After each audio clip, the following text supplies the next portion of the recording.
इस वक्त हम स्कॉस्ट के शालीमार कैंपस में मौजूद हैं। यहाँ गुले दाऊद शो 20 तारीख से शुरू हो चुका है और हमारे साथ स्कॉस्ट के वीसी प्रोफेसर गनाई साहब मौजूद हैं, जो इस शो के बारे में तमाम तर बातें बताएंगे। क्या कुछ वैरायटीज़ फ्लावर्स की है, क्या कुछ अवेलेबल यहाँ है, क्या यहाँ एंट्री फ़ी रखी जाती है या नहीं रखी जाती है, वो तमाम तर बातें हम इनसे करेंगे। सबसे पहले बहुत शुक्रिया आपका प्रोफेसर साहब, आपने ये शो यहाँ शुरू किया। इसका इनॉग्रल फंक्शन लाल चौक में हुआ और अब 20 तारीख से ये 15 नवंबर तक चलेगा। तकरीबन 25 दिन लंबा ये फेस्टिवल होगा, ये शो चलेगा। क्या कुछ खास है इस प्रोग्राम में? पहले तो शुक्रिया कश्मीर लाइफ का यहाँ आने के लिए और इसको कवर करने के लिए। ख़ास बात इसमें यह है कि जिस तरह से कश्मीर में हमने ट्यूलिप गार्डन यहाँ पे शुरू किया है आज से कुछ 8-10 साल पहले जी, और वो बहुत बड़ी अट्रैक्शन बनी है यहाँ के टूरिस्ट्स के लिए, देश भर के टूरिस्ट्स के लिए, और हमारी इकोनॉमी का भी एक बहुत बड़ा हिस्सा है वो। तो चूंकि मार्च और अप्रैल हमारे लिए एक ग्रे सीजन हुआ करता था, उसको हमने ब्रिज किया वहाँ से। लेकिन इसी तरह से अक्टूबर नवंबर हमारे लिए जो खिज़ां का मौसम है, इस खिज़ां के मौसम में भी जो फूल नहीं होते हैं कश्मीर में, और एक कोई बहुत ज़बरदस्त खिज़ां का मौसम ऐसे ठीक है, लेकिन उसको और ज़्यादा अट्रैक्ट बनाने के लिए ट्यूलिप गार्डन की तरफ पे हम यहाँ पे इस गुले दाऊद गार्डन को यहाँ पे हम शुरू कर रहे हैं यूनिवर्सिटी से।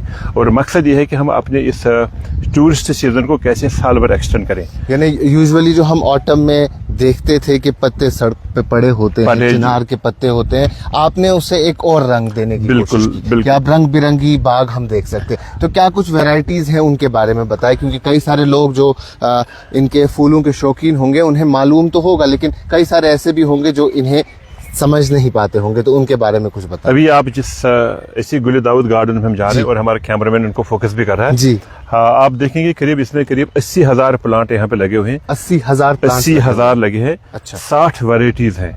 ओके, 25 कलर्स है इसमें। ठीक है। और अगर आप देखेंगे यहाँ पे किसी भी एक प्लांट पे कहीं पे आगे चल के यहाँ पे फोकस करेंगे, प्लांट वो एक है जी, लेकिन एक प्लांट पे करीब 500 से 1500 के फ्लावर बर्ड्स हैं। अच्छा, बर्ड्स है यहाँ पे सामने आप ले लीजिए। तो नीचे हमने एक प्लांट को प्लांट किया था, जैसे यहाँ पे जी, यहाँ पे आप लाइए इसको जी, ये जो सारा है, ये this is just one sapling, okay, one small sapling of this size. तो उस पर करीब 500 से 1500 के ये फ्लावर बर्ड्स आए हुए हैं। ओके, एक तो सैपलिंग पे, एक सैपलिंग पे। तो अगर हमने इसी तरह के 80,000 लगाए हैं तो करीब 3.5 लाख से ज्यादा यहाँ पे फूल खिले हैं। 3.5 लाख, 3.5 लाख से ज्यादा, करीब 25 वैरायटीज हैं, 25 कलर्स हैं, 60 वैरायटीज हैं। तो आप देख रहे होंगे कि ट्यूलिप्स बड़े ही खूबसूरत उसके कलर्स हैं। हाँ, लेकिन इसके कलर्स भी आपको बहुत ही खूबसूरत दिखेंगे और इसकी खूबसूरती भी कोई ट्यूलिप से कम नहीं है, शायद उससे ज्यादा भी हो सकती है। अगर प्रोफेसर साहब हम इसकी बात करें, गुले दाऊद की बात करें, बाकी तमाम तर चीजें ऑटम में झड़ जाती, तो ये कुछ खास वैरायटी है, खास चीज रहती है जो ऑटम में हमें इतना कलरफुल देखने को एग्जैक्टली हमने इसी का एडवांटेज लिया। बेसिकली ये लाइफ है, ये बायोलॉजी है। ये फूल ऑटम में ही खुलता है, अच्छा, खिलता है और करीब 1 महीने तक ये रहेगा। अभी 20 तारीख को हमने यहाँ पे ये गार्डन खोला है और 20 नवंबर तक रहेगा। जिस तरह से हमारा ट्यूलिप गार्डन भी करीब 1 महीने तक रहता है। तो लेकिन ऑटम के महीने में इतने सारे कलर्स जो हमारे लोगों के लिए, हमारे टूरिस्ट्स के लिए जो ना देखने को मिलेंगे, तो ये एक बहुत बड़ी अट्रैक्शन होगी। इसमें खास बात यह है इस गुले दाऊद में, क्रिसमस में, कि ये जो प्लांट सारे हैं ये हम यहाँ पे लोकली प्रोड्यूस कर सकते हैं। अच्छा, तो अनलाइक ट्यूलिप्स हमें बाहर से इंपोर्ट नहीं करना। एग्जैक्टली, ट्यूलिप्स के लिए उसको मेंटेन करने के लिए, सस्टेन करने के लिए पिछले इतने सालों से जो 1 दहाई से ज्यादा का समय हो गया, तो वो बल्ब हम नीदरलैंड से इंपोर्ट करते हैं हर साल। और वो थोड़ा सा सस्टेनेबल इसलिए नहीं है कि अगर कोई भी इशू होता है इंपोर्टेशन में तो शायद हमारा ट्यूलिप गार्डन फिर मुश्किल हो जाएगा। इसमें हमें वो प्रॉब्लम नहीं है। बहुत ही आसान तरीका है इसको मल्टीप्लाई करने का, और यूनिवर्सिटी ने एको टेक्नोलॉजी इसको बनाई है। इसको हम कहते हैं टिश्यू कल्चर टेक्नोलॉजी। एक हो गया हम कटिंग से इसको बनाएंगे फूलों को।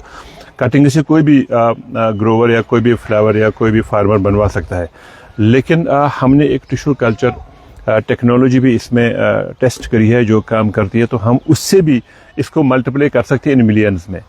तो यहाँ पे हमें वो डिपेंडेंस नहीं इम्पोर्ट्स का। अच्छा, तो ये एक सस्टेनेबल कॉन्सेप्ट है। बिल्कुल। जैसे आप ट्यूलिप्स की बात करते हैं, ट्यूलिप्स में खर्चा भी काफी ज्यादा होता है। Exactly. इतना बड़ा गार्डन है जहाँ लाखों की तादाद में सयाह आते हैं, वो उस बाग में घूमते हैं, फिरते हैं, एंजॉय करते हैं उस एक महीने के लिए, लेकिन उसमें खर्चा काफी ज्यादा है।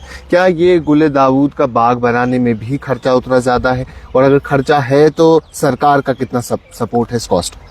यहाँ मैं बताऊं कि इस गार्डन के लिए हमें गवर्नमेंट ऑफ जम्मू कश्मीर की किसी भी स्कीम से कोई हमने सपोर्ट नहीं लिया, क्योंकि इसमें हमें ज्यादा खर्चा नहीं है। अच्छा। मैंने कहा करीब 80,000 हमने यहाँ पे प्लांट्स लगाए हैं, सैपलिंग्स लगाई थी।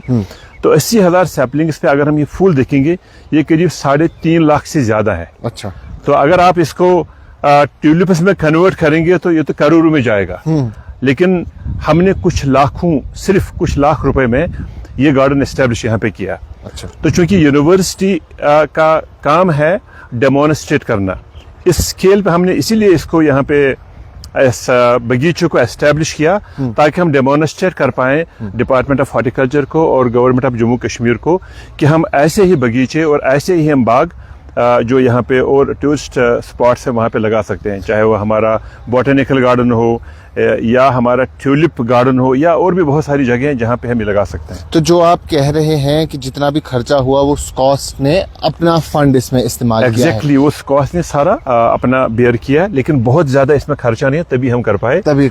एग्जैक्टली। तो अगर आने वाले वक्त में, आज पिछले साल बहुत छोटी लेवल पे था, आज जरा सी बड़ी लेवल पे है, तो क्या हम उम्मीद रख सकते हैं कि अगले 4 से 5 साल में ये एक मास लेवल पे होगा, जहां न सिर्फ जम्मू कश्मीर के लोकल्स बल्कि इंडिया के अलग अलग हिस्सों से टूरिस्ट भी इसको देखने के लिए? मकसद वही है। जिस तरह से हम अपने देश के लोगों को ये कहते हैं कि आप हमारा ट्यूलिप गार्डन देखने के लिए आए, इसी तरह से अब हमारा एक और ये अट्रैक्शन बनेगा जम्मू कश्मीर गवर्नमेंट को, बाकी देश के जो हमारे टूरिस्ट उनको बताने के लिए कि आप ऑटम सीजन में यहाँ पे आ सकते हैं। तो बहुत ज्यादा वेट नहीं करना पड़ेगा। हमारा जो डिपार्टमेंट ऑफ फ्लोरिकल्चर है वो अभी कुछ ही दिनों में 25 तारीख को एक बॉटनिकल गार्डन में इसी तरह का एक शो करेंगे, और गवर्नमेंट ऑफ जम्मू कश्मीर के साथ हमने इशू उठाया है। और ये चूंकि ट्यूलिप से आसान है इसको रिप्रोड्यूस करना, इसको मल्टीप्लाई करना, इसको फैलाना, तो मुझे तो लगता है कि it will take of much better than the tulips, because we have a tulip garden at one place, है ना, that's in the tulip garden, but we can create such gardens as we see here, जैसे हम यहाँ पे देख रहे हैं, we can create such gardens everywhere in Kashmir, and you see the beauty of these flowers and see the colours you know which we have here. तो अब ये एक नई टूरिस्ट अट्रैक्शन बन रही है। डेफिनेटली। तो क्या आप समझते हैं कि इसकी वजह से और ज्यादा टूरिस्ट अट्रैक्ट हो जाएंगे? और अभी कुछ दिन हुए हैं शुरू किए हुए, तो क्या यहाँ भी इस कॉस्ट के इस कैंपस में लोग आ रहे हैं, टूरिस्ट आ रहे हैं देखने के लिए? या of course, I would say कि जब पहले दिन हमने इसको ओपन किया तो हमें बड़ा आश्चर्य हुआ कि 3 जर्मन टूरिस्ट्स यहाँ पे हमें दिखे। तो किसी ने कहा कि हमने उनको बताया कि यहाँ पे कोई एक फ्लावर शो है, ऑटम फ्लावर शो। उन्होंने कहा we shall go and then like to just see that, and they were so you know impressed and they would just appreciate this garden here. तो आज सुबह यहाँ पे मलेशिया के कुछ टूरिस्ट आए हुए थे, सुबह 9 बजे जब मैं आ रहा था अंदर यूनिवर्सिटी में। अब चूंकि देश में इसको प्रमोट हमने करना पड़ेगा, और अपना देश we have population 1.5 billion people, और हिंदुस्तान में अब लोगों के पास परचेज पावर बहुत ज्यादा है। अच्छा। एक जमाना था कि जो यहाँ पे टूरिस्ट आते थे अपने जम्मू कश्मीर में, वो बाहर के फॉरेन टूरिस्ट आते थे, लेकिन अब हिंदुस्तान से बाहर बाकी देशों में जाते हैं टूरिस्ट बन के, उनको चाहिए एक टूरिस्ट अट्रैक्शन। तो उनके लिए भी बहुत बड़ी अट्रैक्शन है, और मुझे उम्मीद है कि जिस तरह से गवर्नमेंट ऑफ जम्मू कश्मीर इसको ले रही है और इसको प्रमोट करेगी, तो ऑटम सीजन के लिए हम जम्मू कश्मीर के लिए एक और मौका क्रिएट करेंगे, अपॉर्चुनिटी क्रिएट करेंगे अपने लिए और अपनी मईशत को भी मजबूत करने के लिए। बिल्कुल। तो जैसे आप अभी कह रहे हैं कि फॉरेन कुछ टूरिस्ट भी यहाँ आए पिछले दिनों, और अभी लोकल्स भी आ रहे हैं, तो हम इसे ऐसा तो मान रहे हैं कि ये एक टूरिस्ट अट्रैक्शन बन रही है, या आने वाले वक्त में इसे बड़ी तर्ज पे देखा जा सकता है। क्या ये कश्मीर के अलावा बाकी मुल्क के बाकी हिस्सों में भी ऐसा किया जा सकता है, या ये कश्मीर की जमीन ही इतनी जरखेज है कि ये ऑटम में स्पेशली गुले दाऊद हम देख सकते हैं? नहीं, हमारा एक फोकस यहाँ पे ये रहेगा कि ये जो गुल दाऊद के जो सैपलिंग्स हैं हम यहाँ पे उनको मल्टीप्लाई करेंगे। कश्मीर में तो होगा ही होगा, हम फूलों के साथ में वो सैपलिंग्स भी यहाँ से एक्सपोर्ट कर सकते हैं या बाहर बेच सकते हैं। वो एक नया बिजनेस वो एक नया बिजनेस है। और खास तौर से मैं आपको बता दूं कि जैसे अक्टूबर और नवंबर का महीना होता है, काफी सारे फेस्टिवल्स होते हैं नेशनल लेवल के फेस्टिवल। जैसे अभी हमारा फेस्टिवल था दिवाली का फेस्टिवल था, तो दिल्ली में दिवाली के फेस्टिवल पे ऐसे फूल वहां पे थे नहीं। तो अगले साल अगर हमने दिवाली के फेस्टिवल पे ऐसे फूल वहां पे अरेंज करवाए और एक सैपलिंग से अगर हमें 500 से 1500 के फूल मिलते हैं, तो आप समझ सकते हैं कि इसका मार्केट कितना बड़ा होगा। एक नई इकोनॉमी, एक नई होगा इसमें। और यहाँ से आजकल ट्रांसपोर्टेशन में भी ज्यादा मसाला नहीं होगा, ट्रेन यहाँ पे हमें शुरू हो गई है। तो मुझे तो उम्मीद है कि हम इससे टूरिज्म सीजन को भी बढ़ा सकते हैं और अपनी जो यहाँ के जो एग्री इकोनॉमी है उसको भी हम बढ़ावा दे सकते हैं। और यहाँ के जो एग्रीप्रेन्योर्स हैं हम यहाँ पे उनको ट्रेन करेंगे, उनको सिखाएंगे कि इस के प्लांट मटेरियल को हम कैसे मल्टीप्लाई कर सकते हैं। तो इसमें बिजनेस अपॉर्चुनिटीज बहुत ज्यादा है। तो जितने भी ये बल्ब्स हैं, क्या ये लोकली ही प्रोड्यूस किए गए हैं या इसमें भी कुछ ट्यूलिप्स की तरह इंपोर्ट किया गया? सब कुछ लोकली किया गया है। और इसमें बल्ब ने इसमें एक सैपलिंग, एक प्लांट मटेरियल है। हम इसकी कटिंग्स भी ले सकते हैं। जैसे अगर हमने कोई एप्पल की कटिंग ली या किसी भी चीज और उसको प्लांट कर दिया, उसमें तो वैसे ग्रो होता है। लेकिन कटिंग्स के साथ में हम टिश्यू कल्चर टेक्नोलॉजी को भी हमने स्टैंडर्डाइज किया। तो चूंकि थोड़ी सी एडवांस टेक्नोलॉजी वो यूनिवर्सिटी में ही हो सकता है, लेकिन आम लोग कटिंग से कर सकते हैं। अच्छा, तो ये सारा लोकली होगा, बहुत ही सस्टेनेबल होगा और बहुत ही कम पैसे में होगा। अच्छा, तो एक इम्पॉर्टेंट चीज और पूछना चाहूंगा वीसी साहब आपसे कि फ्लोरिकल्चर डिपार्टमेंट आपके यहाँ भी है, सरकार का फ्लोरिकल्चर डिपार्टमेंट चलता है। हम देखते हैं कि हर जगह फ्लावर्स तो अवेलेबल है, लेकिन आज के वक्त में भी जब हमें छोटा सा गुलाब चाहिए होता है तो हम वो बाहर से इंपोर्ट करते हैं। ऐसा क्यों होता है? कट फ्लावर्स बाहर से क्यों लाने पड़ते हैं? बिल्कुल सही आपने पूछा।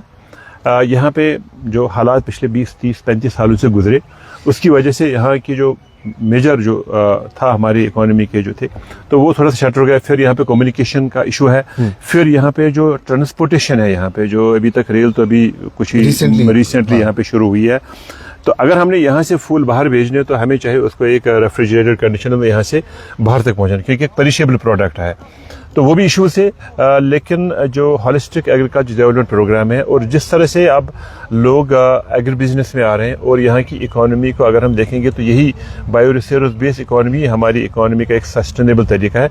अब पढ़े लिखे लोग इसमें आ रहे हैं एग्रीकल्चर में, तो मुझे पूरी उम्मीद है कि जिस तरह से यहाँ का जो लॉजिस्टिक सब गवर्नमेंट ने इन प्लेस किया है, उसमें ट्रांसपोर्टेशन भी है, रेफर वेयरनेस भी है, अब बड़ा आसान होगा यहाँ से इसको प्रोड्यूस करके बाहर भेजना। इसमें कोई शक नहीं है। अभी तक हम बहुत कुछ बाहर से मंगवाते हैं। अब मान लीजिए हमने यहाँ से एक शुरुआत करी यूनिवर्सिटी से, तो अब ये कोशिश करेंगे एक तो हम अपने लिए प्रोड्यूस करेंगे और यहाँ से हम बाकी देश में भी ये हम बेच सकते हैं। तो आने वाले वक्त में ऐसा हो सकता है कि जो रिक्वायरमेंट हमें इंडिया के अलग अलग हिस्सों से पड़ती है वो रिक्वायरमेंट कम हो जाएगी। एग्जैक्टली, वो रिक्वायरमेंट कम होगी, रिक्वायरमेंट कम भी होगी और यहाँ से हम बाहर भी बेच सकेंगे। अब बिल्कुल। एक आखिरी चीज आपसे पूछना चाहूंगा before we conclude this conversation कि क्या कश्मीर में हम ट्यूलिप बल्ब्स बना सकते हैं? क्या वो पॉसिबिलिटी है कि हमें फॉरेन कंट्रीज पे डिपेंड न रहना पड़े और जो एक महीने के लिए हम लाखों की तादाद में लोगों को इनवाइट करते हैं इधर, और वो तमाम तो चीज़ें हम यहाँ ही बनाएं ताकि हम किसी भी किस्म की मुसीबत का शिकार ना हो? आपने बिल्कुल सही सवाल पूछा। ये बुनियादी तौर पे हमारे लिए एक चैलेंज था और थोड़ा सा भी है कि ट्यूलिप गार्डन को सस्टेन करने के लिए हमें हर साल करीब 5 से 6 लाख बल्ब्स बाहर से इंपोर्ट करने पड़ते हैं और एक बल्ब की कास्ट करीब 40 से 45 रुपए पर बल्ब, तो काफ़ी ज़्यादा खर्चा करना पड़ता है।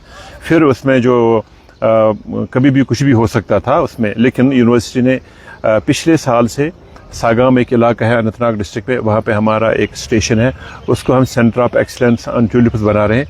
तो एक साल से हम वहाँ पे ये कोशिश करें कि हम ट्यूलिप बल्ब्स को यहाँ पे कैसे मल्टीप्लाई करें। मुझे पूरी उम्मीद है कि अगले 2 सालों में या 3 सालों में हम पूरी तरह से कामयाब हो जाएंगे अपने बल्ब्स को लोकली प्रोड्यूस करने के लिए। तो यूनिवर्सिटी अपने लेवल पे उस टेक्नोलॉजी को रिफाइन करेगी, स्टैंडर्डाइज करेगी और उसके बाद वो हमने फार्मर के साथ में मिलके वो बल्ब्स प्रोड्यूस करने होंगे, क्योंकि रिक्वायरमेंट काफ़ी ज़्यादा है।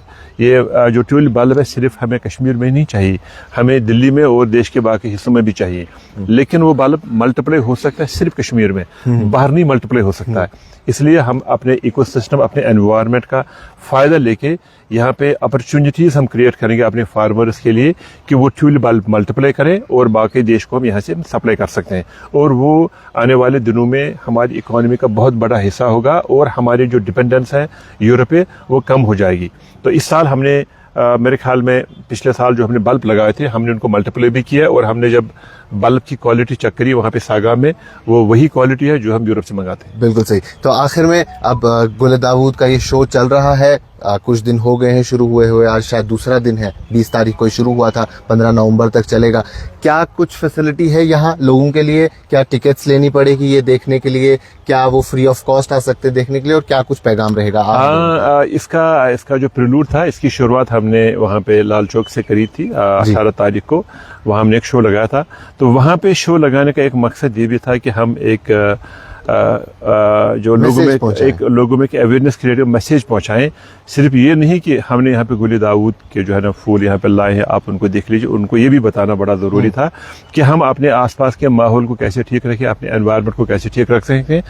एक उनका ये मैसेज था, और दूसरा ये प्रमोशन था इस गार्डन के लिए, वो वाला इवेंट। लेकिन हमने यहाँ पे एंट्री रखी है रेस्ट्रिक्टेड थ्रू टिकट, बहुत ही नॉमिनल है। बच्चों के लिए 10 रुपए और एडल्ट्स के लिए 20 रुपए। ये वो हमने इसलिए रखा यहाँ पे चूंकि एक एजुकेशनल इंस्टीट्यूशन है, अगर हमने इसको खुला छोड़ा उससे हमारा जो एकेडमिक प्रोग्राम है वो डिसरप्ट हो जाएगा। बुनियादी मकसद वही है।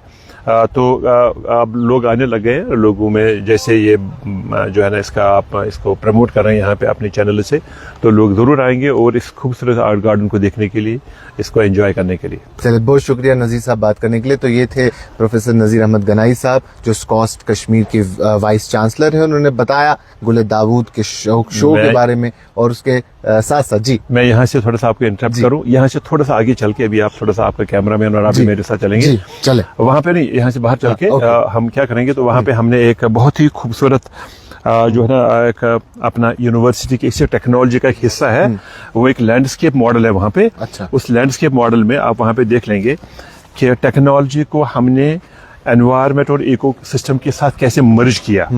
वो जो आपने यहाँ पे देखा ये खूबसूरत गार्डन, वैसा ही एक दूसरा लैंडस्केप गार्डन आपको वहाँ पे दिखने मिलेगा। हम वहाँ पे चलते हैं। Okay sir. तो एक और गार्डन जैसा कि बता रहे हैं यहाँ अवेलेबल होगा, बिल्कुल पास में। लेकिन इस शो के बारे में एक बार फिर से बताऊं, यहाँ आप आ सकते हैं, टिकट्स रखी गई है ताकि जरा सी कदर भी लोगों में रहे कि फ्री ऑफ कॉस्ट नहीं है। ऑनलाइन है, बहुत आसान तरीका उनको अपना टिकट बुक करने का। ओके, तो आप आ सकते हैं, अपना टिकट यहाँ से भी ले सकते हैं स्कॉस्ट के मेन कैंपस में, शालीमार कैंपस में। और हजारों की तादाद में यहाँ जो फ्लावर्स हैं वो लगाए गए हैं।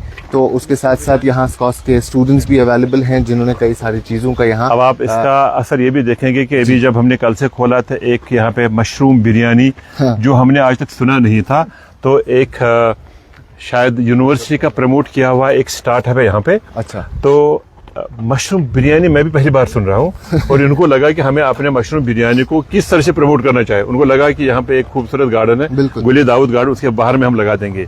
तो मुझे पूरी उम्मीद है कि ये जो आपकी बिरयानी काफ़ी अच्छी होगी, लोगों को पसंद आई होगी। मैंने तो टेस्ट नहीं किया, लेकिन आप लोगों से इसको करवा सकते हैं, वो लोगों से उनका। तो जो लोग यहाँ आएंगे एज टूरिस्ट, वो उनके लिए ये फैसिलिटीज एग्जैक्टली उनके लिए है। हाँ हाँ। तो ये ऑयस्टर मशरूम्स है ना, king oyster mushrooms.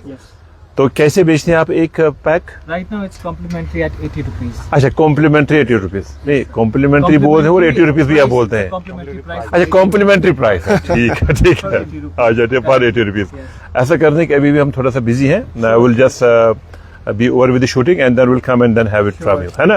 But then wish you good luck and then hope that you take it further. So ये चीज भी यहाँ साथ ही साथ स्कॉस्ट के स्टूडेंट्स प्रमोट कर रहे हैं। जो जैसा कि वाइस चांसलर साहब ने भी कहा। तो उसके साथ साथ जो आप बता रहे थे कि हम एक सैपलिंग लगाते हैं, उससे कई सारे फ्लावर्स सामने आते हैं। एक सैपलिंग से 500 से 1500 फूल उसमें बनते हैं। 500 से 1500 फूल बनते हैं। क्या ये स्पेशल क्वालिटी इस पर्टिकुलर फ्लावर में है, या ये कुछ टेक्नोलॉजी है जिसका इस्तेमाल किया? नहीं, एक तो ये इस फूल की क्वालिटी ऐसी है कि जिसके इतने बनते हैं, और दूसरा इसका मैनेजमेंट भी एक बड़ा इम्पोर्टेंट हिस्सा है इसका। हम इस फूल को कैसे मैनेज करें। अच्छा।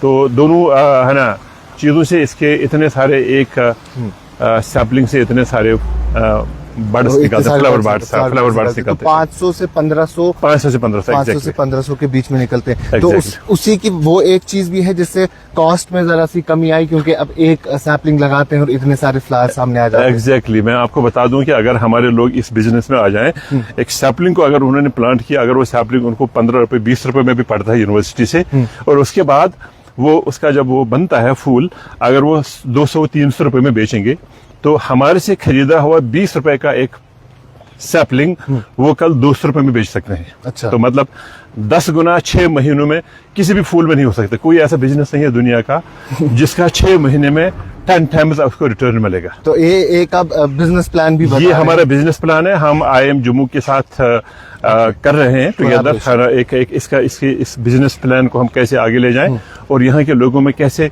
अवेयरनेस क्रिएट करें कि जो भी फ्लावर बिजनेस है हमारा, फ्लोरिकल्चर, उसको हमने फेस्टिवल्स के साथ मैप करना होगा। और जो इम्पोर्टेंट इवेंट्स और डेज होते हैं साल के, जैसे आपका न्यू ईयर डे है, आपका क्रिसमस डे है ना, वैलेंटाइन डे है, आपका ईद है, आपका दिवाली है, आपकी होली है, तो इन त्योहारों पे हमने फूलों को खास तौर से अवेलेबल करना होगा अगर हमने बिजनेस में आना है। तो इस तरह से हमारी कोशिश होगी। हमारा जो डिपार्टमेंट ऑफ फ्लोरिकल्चर और लैंडस्केपिंग है वो इस बात को भी एनालाइज करेगा, और जो हमारा Indian institute of management Jammu में है उनके साथ करके हम अपने इस फ्लोरिकल्चर को फेस्टिवल सीजन्स के साथ मैप करेंगे, ताकि उस समय में जो रिटर्न्स है यहाँ के लोगों को फूलों पे ज्यादा आएगा। बिल्कुल। एक और चीज, क्योंकि अगर हम देखें Jammu Kashmir, across Jammu Kashmir, floriculture department जो सरकार का एक इदारा है, उनकी कई सारी पार्क्स हैं, कई सारे स्पेसेस हैं जो उनके पास है, जो वो मेंटेन करते हैं।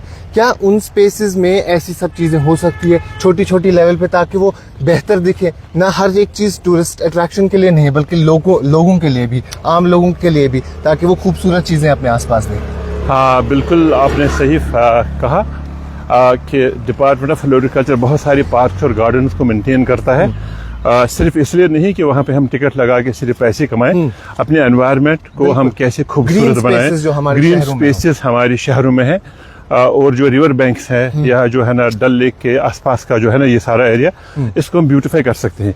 तो इस फूल से हमें एक फायदा ये है कि ये बड़ा एक्सपेंसिव नहीं है। अच्छा। इसको वहाँ पे लगाना, और इस तरह के और भी बाकी सीजन में हम वहाँ पे कर सकते हैं। और डिपार्टमेंट फ्लोरिकल्चर कर रहा है, अच्छा कर रहा है, और उनके साथ हमारा तालमेल है। पिछली बार जब हमने ये किया, हमने यहाँ पे जो अवेयरनेस करी, फिर डिपार्टमेंट फ्लोरिकल्चर इसको टेकअप किया।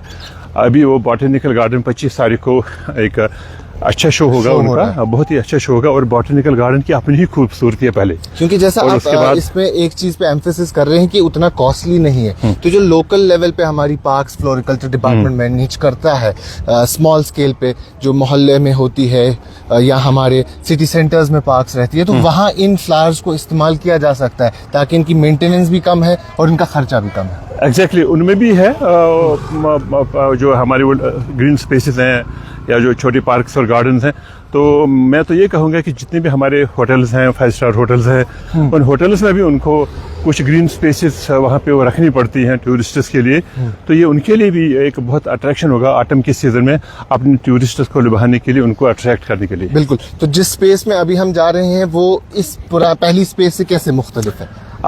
इसका आप देखेंगे, इसका जो लैंडस्केप डिजाइन हमने कैसे किया, क्योंकि हमारी यूनिवर्सिटी में हम पढ़ाते हैं बच्चों को फ्लोरिकल्चर, और फ्लोरिकल्चर के साथ में हम उनको पढ़ाते हैं लैंडस्केपिंग।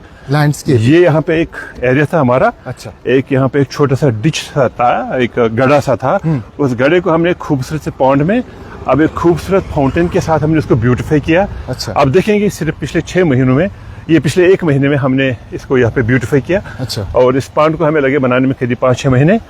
तो आप थोड़ा सा इसका अप्रिशिएट करेंगे, और इसका मैं जो साइंस वाला पार्ट भी बताऊंगा आपको, वो कि इसका बेसिकली टेक्नोलॉजी के साथ क्या वास्ता है। अच्छा। That I will just share with you. You can just take a view from here, okay, and then see this beautiful abandon space थी। It was an abandon space, it was an abandon space. हमने फिर इसको जो है ना इसका landscaping ठीक से किया, और बच्चे और हमारे जो टीचर हैं उनको लैंडस्केप भी सिखा रहे हैं यहाँ पे। तो इसमें भी वही सब फ्लावर्स लगे हुए हैं जो फ्लावर्स हम वहाँ एग्जैक्टली, इसमें सारे क्रिसमस फ्लावर्स लगे, and then see the different kind of the colours of the flowers are here. And हमारा जो कैमरामैन है, ये थोड़ा सा अपने कैमरे को जब धीरे धीरे घुमाएगा, then people will appreciate the better part of it. Then I will be just telling to you about the technological part.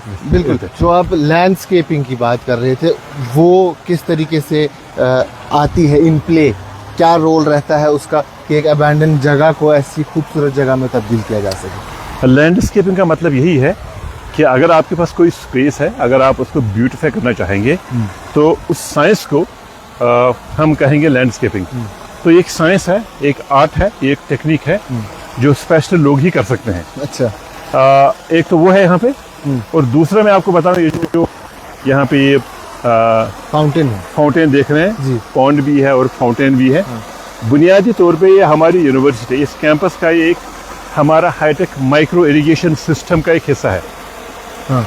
आपको पता होगा कि भाई अभी जो क्लाइमेट चेंज हो रहा है ना, हमारे जो ग्लेशियर्स हैं वो मेल्ट हो रहे हैं। अब वो जो स्नो पीक्स होती थी अब वो नहीं है, तो आने वाले वक्त में पानी की बहुत किल्लत रहेगी। तो हमने पानी को कम से कम यूज़ करना होगा। हमारा जो यहाँ पे ये सारा ऑर्चर्ड है इस यूनिवर्सिटी की शालीमार कैंपस में, इस कैंपस में हम 100% माइक्रो इरिगेशन कर रहे हैं। अच्छा। माइक्रो इरिगेशन से मतलब अगर आप थोड़ा बाहर चल के देखेंगे, आप किसी भी इस गार्डन में जाइए, जो ये एप्पल हमारे ऑर्चर्ड्स हैं, आप हर जगह देखेंगे हर ट्री के नीचे एक ड्रिपर है। मतलब हम करेंगे ड्रिप इरिगेशन। अच्छा। तो ड्रिप इरिगेशन से और माइक्रो इरिगेशन से हम अपना 80% पानी सेव करेंगे। अच्छा। लेकिन इसको हम बोलते हैं कि IoT बेस्ड या सेंसर बेस्ड फर्टिगेशन सिस्टम। ये सोर्स ऑफ वाटर है। अगर आपका कैमरा उधर दिखाएगा जहाँ पे वो कुछ लोग काम कर रहे हैं, it would be the control centre. अच्छा। इट तो वुड जो अभी बी बन रहा है, ये बन रहा है almost. It would be in a months time, it would be almost ready in 2 months time. आप देखेंगे 2 महीने बाद it would be countries one of the best example of the sensor based fertigation system, जहाँ से हम हर पेड़ में, Apple के प्लांट में कितना पानी जाता है, उसमें कितना न्यूट्रिशन जाता है, हम उसको मेजर कर पाएंगे। अच्छा। और खास बात यह है, एक तो ये होगा माइक्रो इरिगेशन जिससे हम 80% मॉइस्चर या पानी सेव करेंगे। दूसरा, ये जो इसका छत है, इट्स ऑल सोलर पावर्ड। अच्छा। It would be fully solar driven. इसमें बिजली का खर्चा नहीं होगा, जिसको हम बोलते हैं ना ग्रीन एंड सस्टेनेबल एग्रीकल्चर। तो वही। और तीसरा, ये जो आप यहाँ पे पॉन्ड देख रहे हैं, यहाँ पे जहाँ पे ये फाउंटेन भी लगा हुआ है, हमारे पीछे हॉस्टल्स में, पीछे हॉस्टल्स में हम लगाने जा रहे हैं STP, सीवेज ट्रीटमेंट प्लांट। वहाँ का जो निकला हुआ पानी है उसको हम ट्रीट करेंगे। So that treated water would be coming into this pond, filtered water. So we will be recycling 100% of the sewage water of our hostels. That treated water would be coming into this pond where we stand now, and that water would be going into this micro irrigation system. तो मैं आपको थोड़ा इस तरह से समझाऊं। पहली बार हम जम्मू कश्मीर में अपना हॉस्टल्स का, किसी भी इंस्टीट्यूशन के हॉस्टल्स का 100% वाटर रिसाइकिल करेंगे। अच्छा। और रिसाइकिल करने के बाद उसका 80% सेव करेंगे, और उसके बाद वो वाटर नॉर्मल वाटर नहीं होगा, it would be enriched water. हम ये देखेंगे कि जब हम अपने प्लांट्स को वो पानी देंगे, तो शायद उस पर हमें रिसर्च करना पड़ेगा कि हमें जो हम नॉर्मली यूरिया देते हैं, नाइट्रोजन देते हैं, पोटेशियम देते हैं, फास्फोरस देते हैं, जो फर्टिलाइज़र हम देते हैं, मुझे लगता है कि शायद वो फर्टिलाइज़र भी बाद में हमें कम देना पड़ेगा। अच्छा। तो मैं आपको बताऊं, जितने भी एडवांस कंट्रीज़ है वर्ल्ड में, यूरोप में खासकर, उनका यही कॉन्सेप्ट है कि आप अगर एग्रीकल्चर करेंगे तो it has to be sustainable, it has to be green. आपको नॉन कन्वेंशनल एनर्जी यूज़ करना होगा, जैसे मैं सोलर पावर की बात करता हूँ। They say that we must go for micro irrigation to save water, and they say that all the water which they use, say the sewage water, they must recycle it.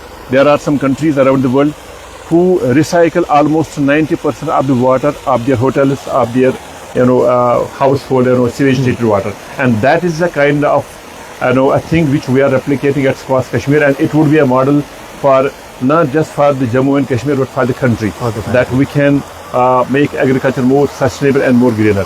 Okay. तो at the end मैं सिर्फ इतना जानना चाहता हूँ कि क्या ये स्पेस भी लोगों के लिए है, यहाँ भी लोग आ सकते हैं उस स्पेस के साथ? Yes, of course. This space is also open for the people who will be just coming here, and वहाँ पे हमने एक थैच रूफ का एक हट सा बनाया है, trying to give it that organic look, जैसे कश्मीर में पहले थैच रूफ हुआ करता था, ताकि लोग आएंगे वहाँ बैठेंगे। And we have put this gazebo here, कुछ कुर्सियाँ भी हमने रखी है यहाँ पे, लोग आके बैठेंगे, they will enjoy themselves, entertain themselves, and also we are trying to just create a better ambience for the students of this university. For example, मैं आपको बताऊं कि इस यूनिवर्सिटी मैं एक खास बात यह है कि we are basically state university, but more than 30% of the total student strength we have from other parts of the country, other states of the country. We have some 1,300 students from outside states, other states. Okay. So we have a mixed culture.